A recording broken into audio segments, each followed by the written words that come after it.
Ah, quiero comenzar esta mañana una serie de mensajes que nos va a tomar todo el mes de septiembre, porque voy a estar todos los domingos de septiembre. Gracias a Dios, al fin. Y quiero comenzar esta serie que está desde hace un buen ratito en mi corazón y que creo que si la abrazamos, si la recibimos y comenzamos a caminar en ella, veremos muchas cosas suceder en nuestras vidas y en todos los que están a nuestro alrededor. ¿Está bien? ¿Está listo? Dile al que está a tu lado: viviendo el sermón del monte.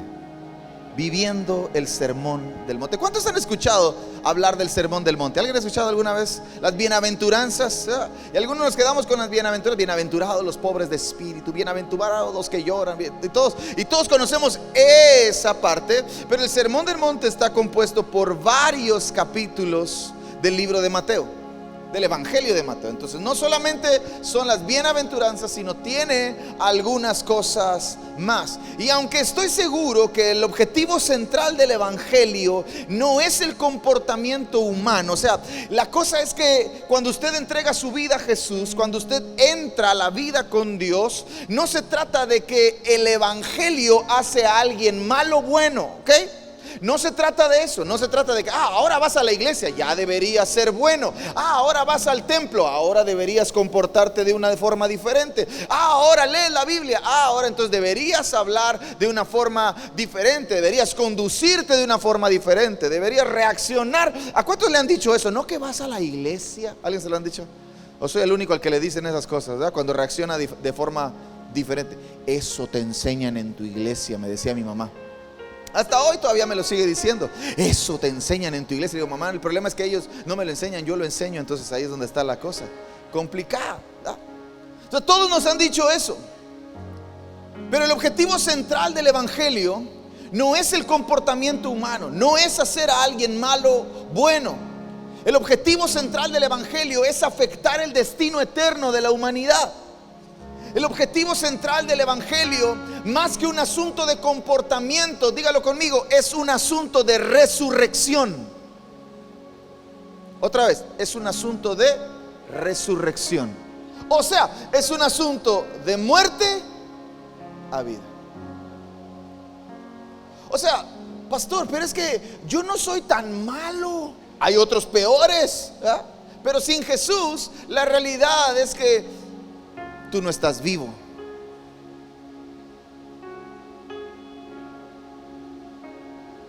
Sin Jesús, no importa que no te robes el cambio de tu mamá que te lo da para las tortillas, tú no estás vivo. Sin Jesús, no importa que tú no secuestres a alguien, tú no estás vivo. Entonces el objetivo central del Evangelio no es hacer a alguien malo o bueno. El objetivo central del Evangelio es hacer a alguien muerto vivo. Ese es el objetivo central del Evangelio. Ese es el punto central de toda la historia y toda la narrativa bíblica: resucitar a los muertos. Ahora, la cosa se pone complicada, o lo complicado no está en resucitar de los muertos. Dígalo conmigo: lo complicado no está en resucitar de los muertos. Lo complicado está en cuando comenzamos a vivir. Ahí es donde se pone complicado. Porque cuando uno está muerto,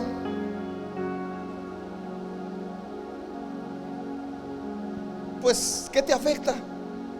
Nada. Pero cuando uno está vivo, entonces es cuando empiezas a sentir, es cuando empiezas a dudar, es cuando empiezas a cuestionar, es cuando empiezas a creer, es cuando empiezas a caminar, es cuando empiezas a tomar decisiones que realmente te das cuenta del sentido y la magnitud que tienen tus decisiones. No sucede cuando tú y yo estamos sin el Evangelio, sucede cuando tú y yo hemos entrado de muerte a vida. Ahí es cuando se pone complicado. ¿Por qué? Porque resucitar nos hace entrar en un reino que demanda de nosotros un estilo de vida. Entonces, repito, el objetivo central del Evangelio no es el comportamiento humano. Pero cuando resucito de muerte a vida, cuando el evangelio tiene un efecto eterno en mí, que me saca de la muerte para trasladarme a la vida, cuando me saca del reino de las tinieblas para trasladarme al reino de su Hijo amado, el entrar en ese reino demanda de mí un estilo de vida. Entonces, cuando de pronto te topes con alguien que te diga: tu religión te lo prohíbe, no es mi religión la que me lo prohíbe, es que al reino al que yo pertenezco no practica ese estilo de vida. Tiene mucho más peso, ¿verdad? Entonces, ese estilo de vida está ligado a una pregunta importante, que para mí es la pregunta de los 64 millones. ¿Verdad? ¿Alguien vio el programa ese donde te metían en una cosa y te agarrabas dinero y luego cuando salías te hacían una pregunta? Es la pregunta que vale la vida. Es la pregunta que resuelve todos los problemas de la existencia humana. Es la pregunta que engloba todas las preguntas que usted y yo tenemos adentro de nosotros. ¿Quieres saber cuál es la pregunta? ¿Amas a Dios? Esa es la pregunta. Porque un muerto no puede amar. ¿Por qué no recibo la vida de Dios? ¿Por qué voy a la iglesia y siento que... ¿Por qué leo la Biblia y no comprendo nada? ¿Por qué? Pues todos levantan las manos, pero yo no tengo ganas. Porque estamos... Yo no lo dije, ya lo había dicho usted, ¿verdad? Estamos muertos. Pero cuando entramos al reino, cuando ahora estamos vivos, ahora pertenecer a ese reino demanda de mí un estilo de vida. Y ese estilo de vida está ligado a esta pregunta, que si la logramos resolver, usted y yo resolveríamos el 99.99% de los problemas de nuestra vida. ¿Amas a Dios? ¿Amas a Dios? Pregúntale al que está a tu lado: ¿amas a Dios? Estoy seguro que el 99.99% de los que estamos aquí diríamos: sí, sí, yo amo a Dios. ¿Eh? Recordaríamos nuestro pasado, recordaríamos las cosas que Dios nos ha perdonado, recordaríamos el lugar de donde Dios nos ha sacado, y todos diríamos: sí. ¿Sí o no? ¿O soy el único que le pasa eso? ¿Verdad que no? Pero nuestra respuesta en sí quizá no está haciendo, o quizás, perdón, está haciendo a nuestra manera. Amo a Dios, sí, pero a mi manera. Amo a Dios, sí, pero como yo creo que Dios debe ser amado. Amo a Dios, sí, pero como yo siento que es el amor.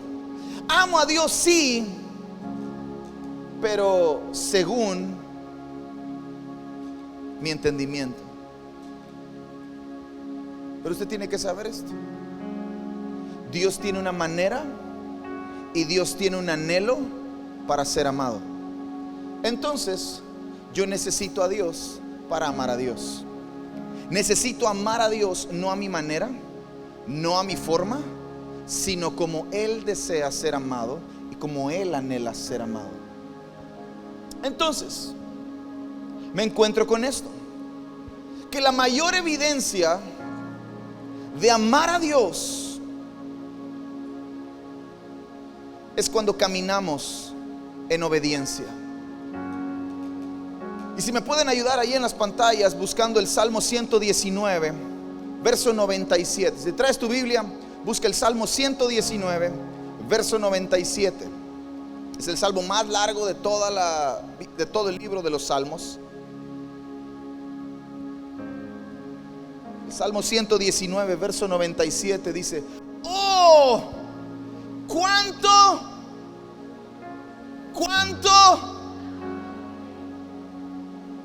amo tus besos, cuánto amo que concedas mis deseos, Cuánto amo que cumplas, que sanes mis enfermedades. Cuánto amo que me lleves al fin del mundo. Cuánto amo que me des todo lo que te pido. ¿Qué es lo que dice el salmista? Cuánto amo tú. Cuánto amo tú. Y todo el día ella es mi meditación. Entonces la mayor evidencia de nuestro amor a Dios no es que levantemos nuestras manos, aunque es parte. No es que cantemos canciones de amor, aunque es parte. No es que sirvamos en la iglesia, aunque es parte. No es que vengamos el domingo a la reunión, aunque es parte. La mayor evidencia de nuestro amor a Dios es que honramos y obedecemos su palabra. Entonces surge una pregunta: ¿amo a Dios? Y puedo responder sí, sí amo a Dios. Y inmediatamente surgiría otra pregunta: ¿estoy obedeciendo su ley? ¿Estoy obedeciendo sus mandamientos? ¿Estoy obedeciendo su palabra? Porque si no lo estoy haciendo, entonces mi amor por Él es según a mi manera, según a mi forma, según a mis pensamientos, según a mis sentimientos. Y ahí es donde se pone complicado, porque un muerto no puede amar.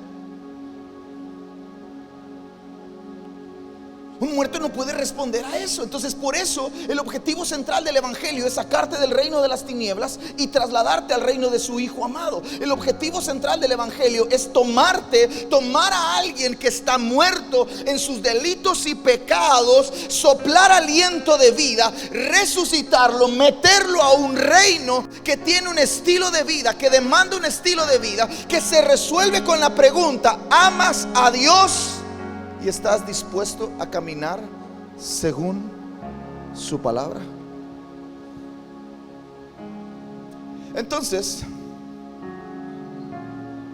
tienes conflictos como el de Juan, capítulo 6, verso 66. Terrible número, ¿verdad? La bestia, pastor, el número de la bestia. Vea lo que dice Juan, capítulo 6, verso 66. Ahora, yo no creo que Dios haga las cosas por casualidad. Y aunque la Biblia la escribieron los hombres, Dios se la sopló, porque no somos tan inteligentes. Y Dios los inspiró. Y este verso tiene mucho sentido. ¿Qué dice Juan capítulo 6, verso 66? Desde entonces, muchos de sus discípulos volvieron atrás y ya no andaban con Él. Ahora, si usted es curioso como yo, acuérdese que la curiosidad mata al gato, pero si usted es curioso como yo, se va a encontrar con 65 versos antes del verso 66, y usted se va a dar cuenta por qué los discípulos se vuelven atrás. ¿Por qué comienzan a alejarse de Jesús? Lo comienzan a hacer porque Jesús empieza a apretar las tuercas y empieza a decirles: el evangelio no se trata de que yo solamente te dé comida, no se trata de que yo solamente resuelva tus problemas, sino se trata de que tú camines de acuerdo a mi palabra. Y entonces ahí, no, así no. No, porque a mí me dijeron que si yo le entregaba mi vida a Jesús, todos mis problemas se iban a acabar. A mí me dijeron que si yo iba a la iglesia, mi matrimonio se iba a restaurar. A mí me dijeron que si yo diezmaba, mis finanzas iban a crecer. ¿A quién le dijo eso? Si a usted le dijeron eso, perdóneme, pero le mintieron. Porque el evangelio aprieta las tuercas que de alguien que acaba de resucitar, y lo primero que te dice es: hey, no se trata de ti, se trata de que tomes tu cruz todos los días, te niegues a ti mismo y camines detrás de alguien que sabe a dónde va y sabe lo que hace. Entonces, la mayor evidencia de nuestro amor por Dios se trata de nunca perderlo de vista y caminar siguiendo sus pisadas. ¿Por dónde pasó Jesús? Quiero pasar por ahí. ¿Qué eso es lo que hizo Jesús? Eso es lo que quiero hacer. ¿Qué dijo Jesús? Eso es lo que yo quiero decir, porque a Él es al que estoy siguiendo. Yo lo estoy siguiendo a Él, no Él me está siguiendo a mí. Ahora, tenemos que saber que Israel tiene un problema. Diga conmigo: Israel tiene un problema. Y tiene un problema serio con la esclavitud. aunque ya era una nación grande y aparentemente libre, Israel todavía tenía en el corazón el problema de la esclavitud. Había pasado 430 años en Egipto, ¿se acuerda? Y luego había pasado un montón de años en Babilonia, ¿se acuerda? Pero ahora están bajo el imperio romano, esclavos de la religión. Israel sigue luchando con el problema de la esclavitud. Fueron esclavos de Egipto, fueron esclavos de Babilonia y ahora son esclavos de la religión. Ahora, de Egipto Dios nos saca. Dígalo conmigo, de Egipto Dios nos saca. De Babilonia, dígalo conmigo, de Babilonia yo me salgo. Y de la religión yo me renuevo. Dios saca a Israel de Egipto, levanta a Moisés, lo para frente a Faraón, Faraón se le va la cabra al monte, Israel logra salir. Dios saca a Israel de Egipto. Dios lleva cautivo, permite que Israel vaya cautivo a Babilonia por varias razones. Pero ahora, 70 años después, Israel es liberado de Babilonia, sale de Babilonia. Pero ahora están metidos bajo el imperio romano, esclavos de la religión. Y Jesús sabe todo eso. Jesús sabe que esta gente tiene un problema con eso, tiene un problema con la esclavitud. Y el Hijo de Dios ahora está en la tierra para romper con eso, para romper con el Egipto. Representaría el pecado. Egipto es nuestro pecado. Algunos todavía viven en Egipto porque viven pecando. Babilonia representa el sistema de este mundo, la cultura de este mundo. Algunos seguimos en Babilonia porque seguimos amoldando nuestras decisiones, nuestros gustos, nuestros afectos, nuestros pensamientos a lo que el sistema de este mundo quiere, a lo que el sistema de este mundo dice. Y algunos somos esclavos también todavía de la religión. Y la religión puede estar metida aún aquí. No, yo voy a la iglesia para que Dios me bendiga. Voy a la iglesia para que me vaya bien. Vamos a la iglesia. Tiene un montón de problemas en el matrimonio y lo primero que se le prende el foco, vamos a la iglesia. ¿Y quién te asegura que ir a la iglesia va a acabar con tus problemas? ¿Sabe quién? La religión. La esclavitud de la religión. Entonces Jesús está ahí para romper con eso, porque para esto apareció el Hijo de Dios. Entonces, mientras la nación esperaba a un caudillo de guerra, Israel esperaba a alguien que apareciera en un caballo blanco, con armadura, que naciera en un palacio. Y Jesús nace en un pesebre, entre las vacas y las ovejas. Y la nación esperaba un caudillo de guerra, con espada desenvainada, con ejércitos detrás de él. Aparece Jesús como un hombre manso y humilde. Porque la idea de Jesús, el corazón del evangelio, no es el comportamiento humano, sino afectar la eternidad de nuestro destino. Pero al mismo tiempo, apareciendo como un hombre manso y humilde, Jesús tiene un mensaje trascendente para las generaciones.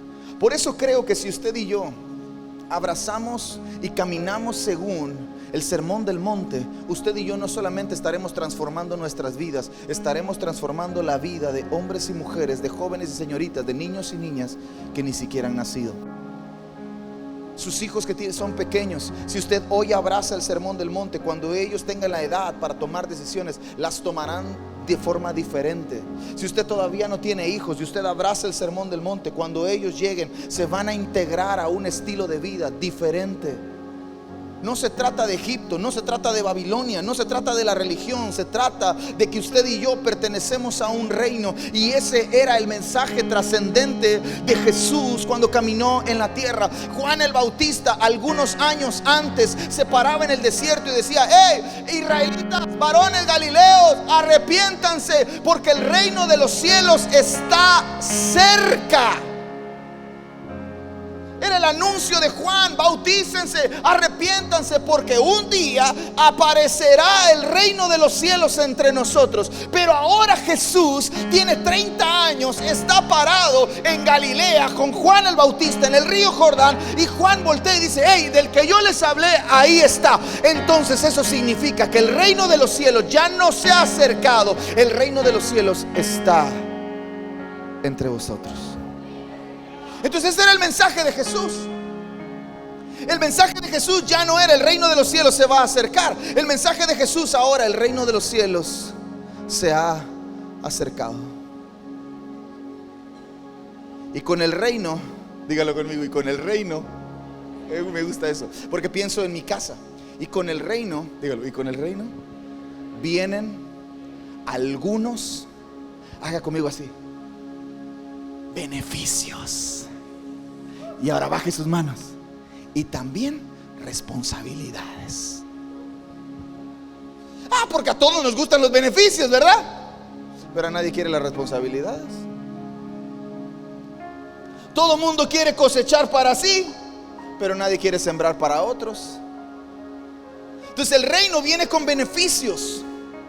Entrar, pertenecer, que el reino se acerca a nosotros, viene con beneficios, pero también responsabilidades. Y algunos de nosotros tenemos que renovar nuestra mente para transformar esas responsabilidades, que más que leyes tienen que ser principios que rigen la vida de todo hijo de Dios. No son leyes, no son normas, son principios que rigen mi vida. Son cosas inviolables, son cosas innegociables, son cosas que no están en tela de juicio. Son los principios que marcan el destino de mi futuro. Son las cosas que yo no voy a comprometer. Esos son los principios del reino. No son leyes. Tu religión te lo prohíbe. No, es que tengo principios. Si te ve tu pastor, te va a regañar. No. Acuérdese, la semana pasada yo le dije que todo lo que hacemos Dios lo ve, y entonces eso hace que todo lo que hacemos sea importante. Yo no vivo con usted, ni voy a vivir con usted, ni usted va a vivir conmigo, pero Dios sí le ve. Ándele.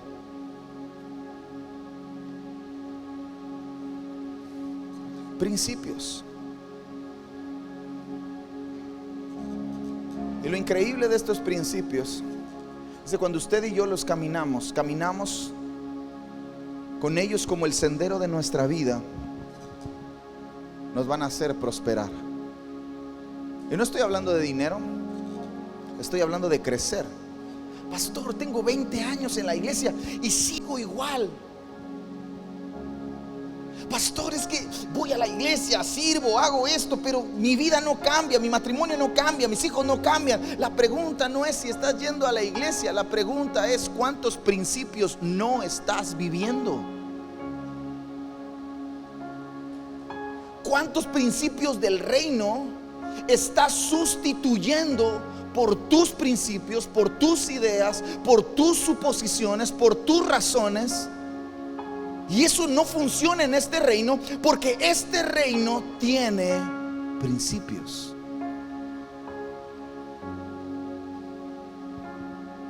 Entonces, ahora sí, voy a hablar un poquito del Sermón del Monte. Pastor, ¿qué tenía que ver todo eso con el Sermón del Monte? El Sermón del Monte sucede 1 año y medio después de que Jesús comienza su ministerio público, de que Jesús es bautizado, sale de las aguas, el cielo se abre, el Espíritu desciende sobre él en forma corporal de paloma. Se escucha una voz en el cielo que dice: Él es mi Hijo amado, en quien yo tengo complacencia, a él oíd. Luego el Espíritu Santo lo lleva al desierto para ser tentado en todas las cosas, y luego sale del desierto 40 días después en el poder del Espíritu Santo. Jesús comienza su ministerio, comienza a llamar a sus discípulos, acaba de escoger a sus discípulos que lo acompañarían por los siguientes años. Si usted lee Mateo capítulo 4, se va a dar cuenta que Jesús está sanando a un montón de enfermos, está haciendo cosas impresionantes. Y cuando llega Mateo capítulo 5, Jesús tiene a un montón de gente a su alrededor. Y algunos historiadores dicen que el Sermón del Monte sucede en el mejor lugar de toda la región, en el lugar con mejor acústica de toda la región. Jesús está sentado en el monte y toda la gente está abajo escuchando. Y Jesús no tiene que gritar, porque está parado en el lugar donde su voz puede alcanzar hasta el último rincón. Mire que dice Mateo capítulo 4, versos 23 al 25. Voy a leer la Biblia porque luego algunos dicen que no leo la Biblia, entonces.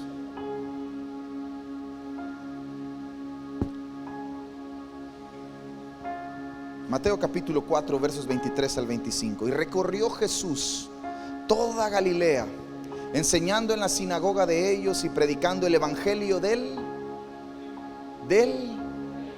no es el evangelio de Iglesia Restauración, no es el evangelio de la Iglesia Católica, no es el evangelio de los testigos de Jehová, no es el evangelio de los mormones, es el evangelio del reino.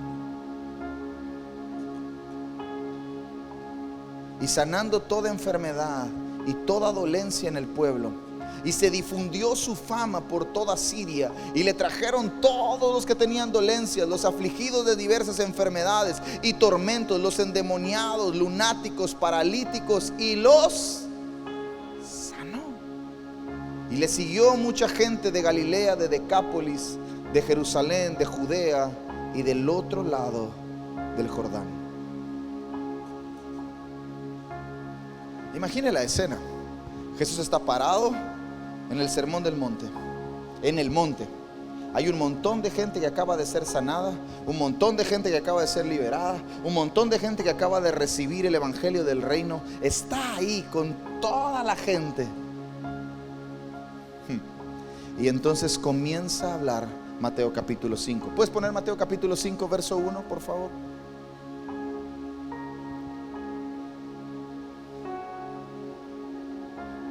Viendo a la multitud, subió al monte, y sentándose vinieron a él sus discípulos. Verso siguiente. Y abriendo su boca les enseñaba. ¡Ah, qué increíble, Dios mío! ¡Ah! Jesús está sentado ahí, sube, ve al montonal de gente, dice: este es el momento, este es el mejor momento para que estos que han vivido esclavos de Egipto, que han vivido esclavos de Babilonia, que ahora son esclavos de la religión, que ahora están viniendo al reino, que han escuchado el evangelio del reino, ahora es el momento para dejarles saber lo que viene para adelante. No voy a leer todo el sermón del monte, porque es Mateo capítulo 5, Mateo capítulo 6 y Mateo capítulo 7. No lo vamos a leer, pero sí sería muy bueno que a partir de esta semana usted tomara el tiempo para meditar en estos 3 capítulos extraordinarios del evangelio de Mateo. Dedique un día para cada capítulo. Dedique un día para leer Mateo capítulo 5, dedique un día para leer Mateo capítulo 6, dedique un día. Y si le alcanza, repítalo todas las veces que sea necesario. Memorice algunos pasajes, subraye su Biblia, escriba en una libreta lo que Dios le hable. Porque este mensaje para mí, ahora no es una doctrina ni nada por el estilo, pero para mí este mensaje del Sermón del Monte podría ser muy fácil la constitución del reino. ¿Cuántos somos mexicanos? Sí.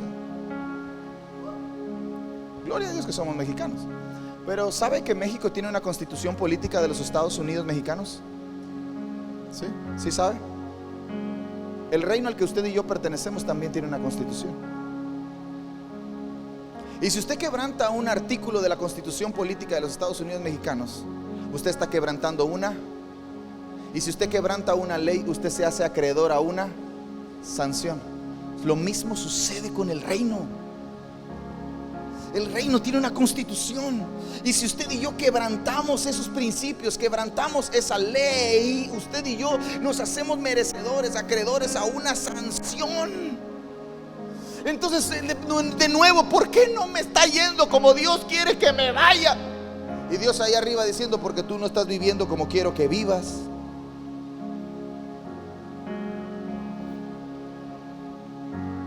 No se trata de qué no hago yo, se trata de qué no estás haciendo tú. Jesús estaba siendo bien intencional al tener la multitud cerca. Estaba sentando un precedente para los días finales. Cuando venga el Hijo del Hombre, dice Mateo más adelante, ¿hallará fe en la tierra? ¿Quién va a perder su fe? ¿Quién va a cumplir Juan capítulo 6, verso 66? ¿Quién va a ser ese discípulo que al escuchar el mensaje va a darse la vuelta y va a preferir ir en dirección contraria? Va a ser aquel que no esté dispuesto a vivir de acuerdo a la constitución de este reino. Y no va a ser asunto de Dios. No va a ser asunto es que Dios no me cumplió lo que yo le pedí.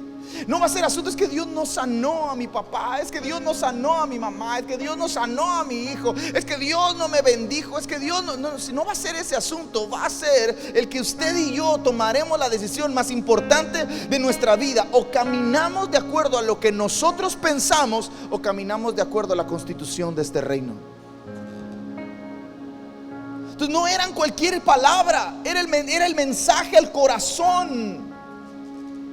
Era el mensaje que tenía la capacidad de transformar a toda la nación, de transformar toda una cultura. Nadie entendía el reino del que Juan hablaba. El reino de los cielos está cerca. Nadie entendía. Todos pensaban que era otro imperio que vendría y conquistaría Roma y liberaría a Israel, pero el mismo patrón seguiría cumpliéndose. Seguirían debajo de alguien más. Y Jesús ahora no está haciendo eso. Jesús ahora les está diciendo: ustedes pertenecen a un reino, y este reino tiene un estilo de vida, y si tú vives en este estilo de vida, te va a ir bien.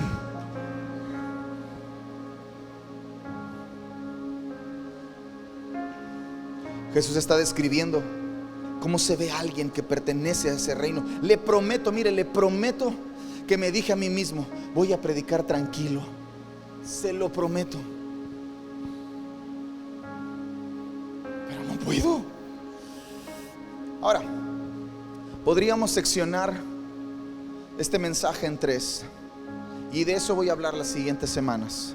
Usted no puede faltar la próxima semana. No puede faltar la semana del 18 de septiembre, porque va a estar el pastor Freddy con nosotros compartiendo. No puede faltar las últimas 2 semanas de septiembre, porque voy a terminar los mensajes. Ya terminé capítulo 2, Salmos capítulo 2. Entonces el último día del domingo de septiembre, que vamos a tener la cena del Señor, vamos a terminar este mensaje, ¿ok? Entonces podríamos seccionar este mensaje en 3.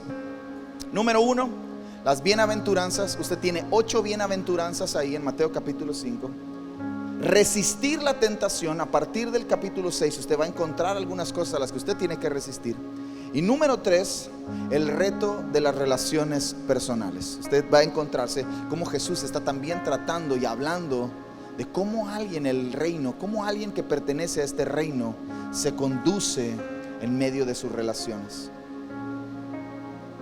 Muchos solo se han centrado en una parte, las bienaventuranzas. Todo el mundo quiere bienaventurado, bienaventurado, bienaventurado, bienaventurado, pero nadie quiere decirte el precio que hay que pagar por la vida de oración. Nadie quiere decirte qué es lo que hay que hacer cuando están en conflictos matrimoniales. Nadie quiere, ¿verdad? Entonces, quiero ir terminando, porque esta solamente es la introducción. Y acuérdense que las introducciones en las series duran menos que todos los demás capítulos, ¿verdad? A menos de que sea una serie larga, porque eso sí, se arrancan 2 horas de capítulo estreno. Pero este no va a ser el caso. Solamente es la introducción.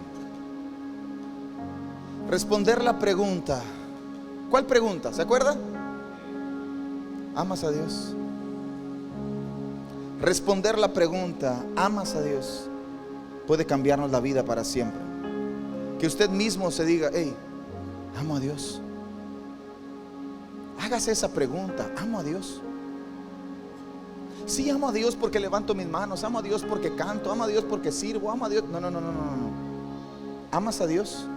Porque la mayor evidencia de tu amor por Dios es que caminas de acuerdo a su palabra, es que obedeces su palabra, es que su palabra es el estándar de tu vida.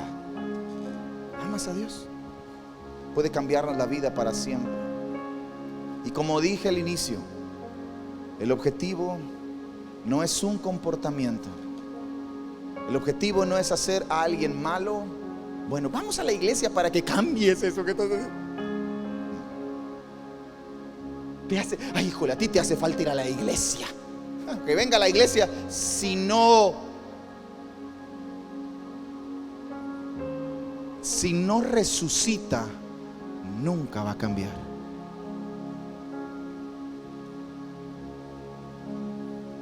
Entonces la pregunta tengo que hacérmela: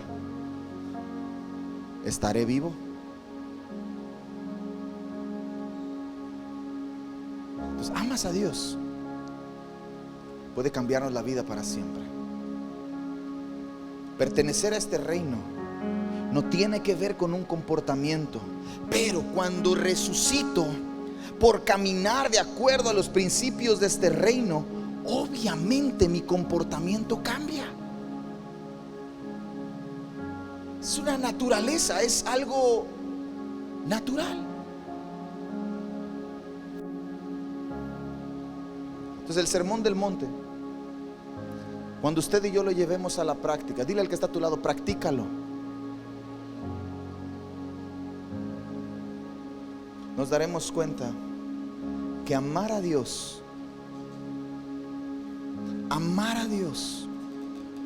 requiere todo de nosotros.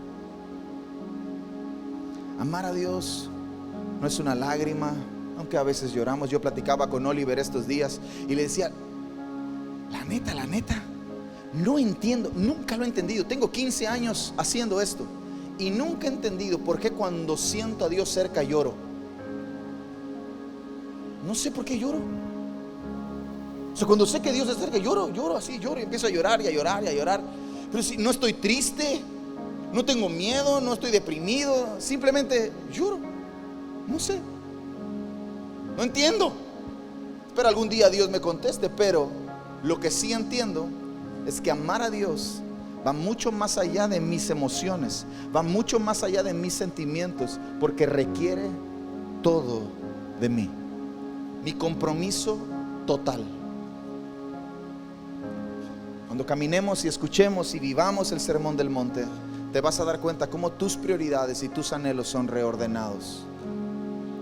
Te vas a dar cuenta cómo tus luchas tendrán sentido y, mejor aún, propósito. Porque muchos de los que estamos aquí luchamos, ¿sí o no? Y perdemos. Y perdemos no porque no tengamos las armas correctas, porque tenemos las armas correctas, tenemos la estrategia correcta. Perdemos a veces porque no tenemos propósito para luchar. Cuando escuches cómo Dios te quiere llevar y cómo es la cultura de este reino, la constitución de este reino, te vas a dar cuenta que tus luchas tienen sentido y, mejor aún, tienen propósito. Pero también tus relaciones mejorarán. ¿Cuánto les gustaría mejorar en sus relaciones? Yo conozco a 2 o 3 que les hace una falta. Mejor no los veo, porque te lo aseguro, tus relaciones mejorarán. Seguirá siendo un reto enorme. Estoy leyendo un libro donde el escritor está hablando acerca de las personas y dice: el único problema de las personas son las personas. Entonces se pone complicado. Seguirá siendo un reto. Nuestras relaciones seguirán siendo un reto enorme, pero te aseguro que encontrarás la forma de seguir adelante. Y véngase todo el equipo. Y quiero que usted entienda esto. El Sermón del Monte es probable que no sea un mensaje que usted diga: ¡wow! ¡Qué poderosa predicación del pastor! ¿Ok? El Sermón del Monte es un mensaje que probablemente usted diga: a la mecha, esto está difícil. Y entonces usted tendrá que tomar una decisión. O se convierte en Juan capítulo 6 verso 66, que por cierto el número está terrible, o usted permanece hasta el final, porque ¿a quién iremos si solo tú tienes palabras de vida eterna?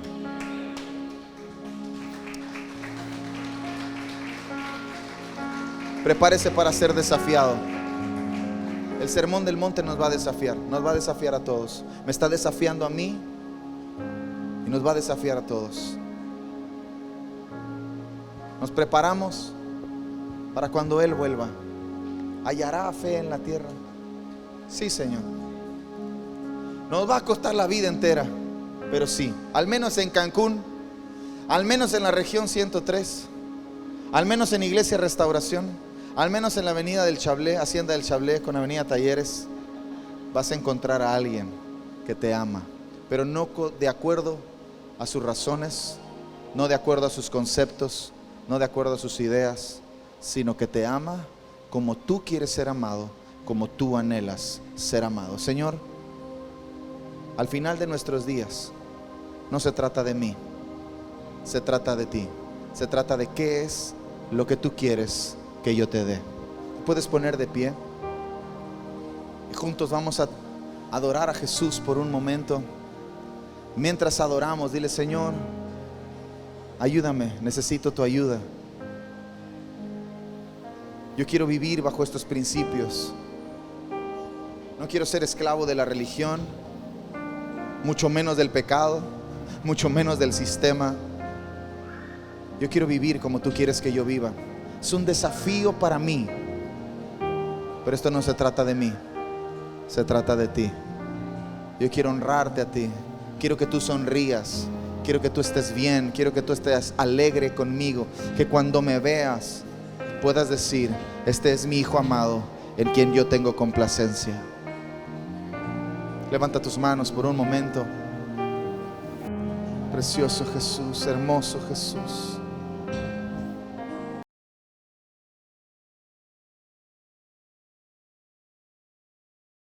Hey, ¿qué tal? Hola, soy Toño del Río, pastor de Iglesia Restauración Cancún, y queremos agradecerte que hayas estado con nosotros en esta transmisión. Espero que el mensaje te haya bendecido, te haya animado, haya fortalecido tu fe, porque todavía queda mucho por hacer. Así que nos vemos en la próxima.